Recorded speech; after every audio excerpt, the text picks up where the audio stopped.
So the Mishnah tells us, Shor hamazik b'rshus haniza ketzad. So in terms of the ox that's doing damage on the property, on the land of the person who's being damaged, so how does that work? What's the din? So nagaf nashach ravatz bat b'rshus harav mishalim chatzi nezek. So if an animal gores or pushes the other animal, hey, he pushed me, right? It causes damage, bites, stomps on things on purpose, kicks, all those things in Reshus Harabim, in the public thoroughfare, you pay chatzi nezek, half damages, because only a tam, we're assuming here, and therefore it's not expected to happen, so you only pay half damages. However, Reshus HaNizak, what happens if it happens on the property of the guy who's being damaged? So it didn't happen in the public thoroughfare. It happened in your backyard. So what's the din over there? Rabbi Tarfon says, Nezek Shalem. You got to pay full damages, even though it's only a tam, and only a tam pays half damages. Happens in your backyard, pay full damages. The Chachamim Omrim Chatzi Nezek. The Chachamim say no, only half damages, even if it happens in your own backyard. So now Rabbi Tarfon tries to argue with the Chacham. Amar lahem Rabbi Tarfon. So I want to tell you a kal v'chomer.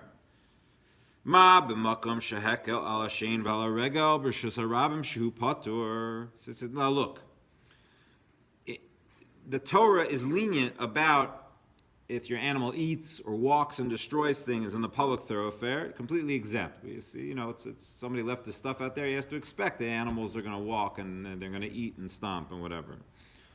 Not stomp, but just walk and destroy as they're going. So in such a case, they're exempt nonetheless.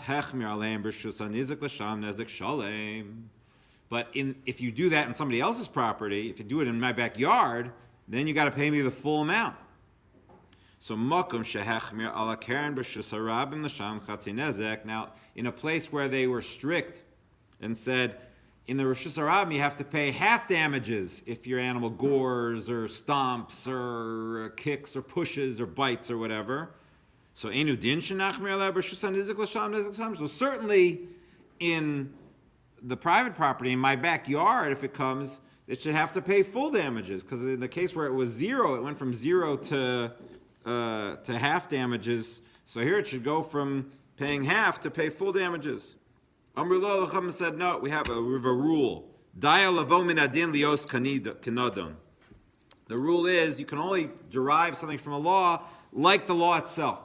You can't step it up, meaning if it's only half damages in one place and you prove me kal v'chomer that in the other place it should be even stronger. No, you can only say the ruling as it is. You can't push the ruling up to the next level. I mean, if it was half damages there, so I can only know that it was going to be half damages here. I can't sort of push it into the next category. Yeah. Why wouldn't Rabbi Tarfon argue let the Torah only say in the private sector, and then you know for sure it's in the public sector? In regards to what? If it's half damages in the private sector, if the Torah had said that, we would have certainly known in the public sector.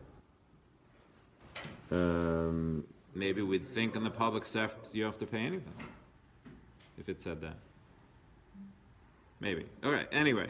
So ma b'rshus harabim chatzi nezek, b'rshus hanizak chatzi nezek. The Chachamim say no, we don't do that. If it's half nezek here, it's half nezek there. We don't make an extension. So Rabbi Tarfon tries again.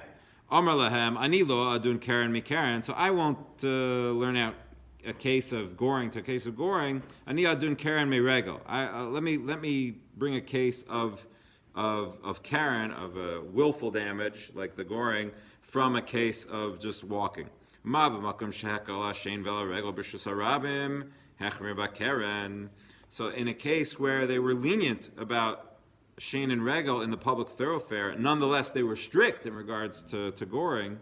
Makom shehechmir al shein v'al regel b'rshus hanizak, in a place where they're strict about the eating and the walking in your backyard, in the property, in the person's personal area. So shouldn't we be? I mean, if we're in the public thoroughfare, we're strict about goring and not so strict about eating.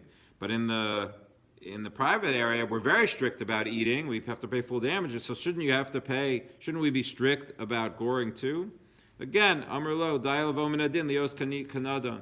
The rabbis say you can only teach what you're teaching from the level that you're at and not step it up anymore. So the Chacham say, and that's the halacha, that when it comes to goring, you always pay half damages, no matter whether it's in the public thoroughfare or whether it's in somebody's private area.